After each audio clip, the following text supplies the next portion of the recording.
insya Allah dengalon susun lam kitab agung kisah metemen. Ulun sud kenal lam pegat kerukun supaya mau pembandung saudara.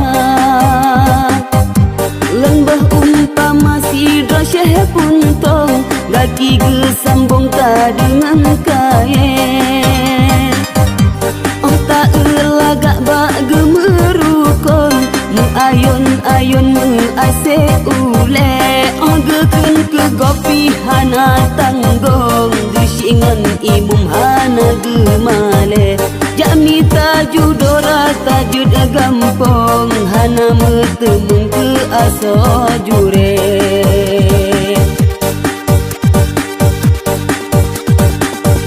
Ni bak si urat hendak ilahon sinyak daina bondi palo mampre. Dijak selangke tengku mat sabun lumpah mekenang bak gemelake.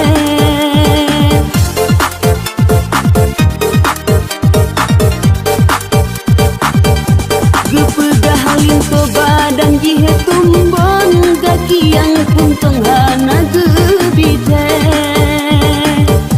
Gebaju lame kesini pawon nikah pi langsung ni babulene.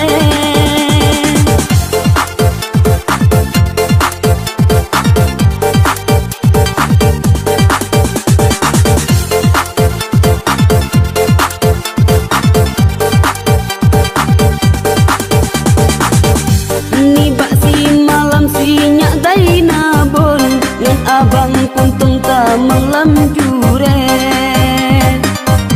Oh geti hingga kidi abang puntong sakit ke kitong sang tunang kaya. Mepete kejut sinyak daina bon jigrup le langsung ulua jure. Lemah tepi kilam hati Zaina bon ngan abang puntung kawin ke.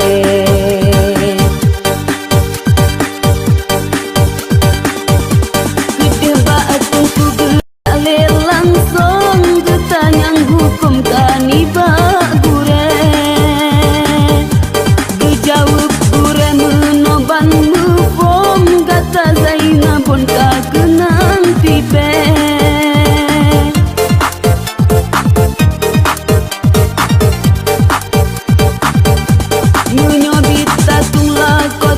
Puntong ni ba ilahun pahala metemen.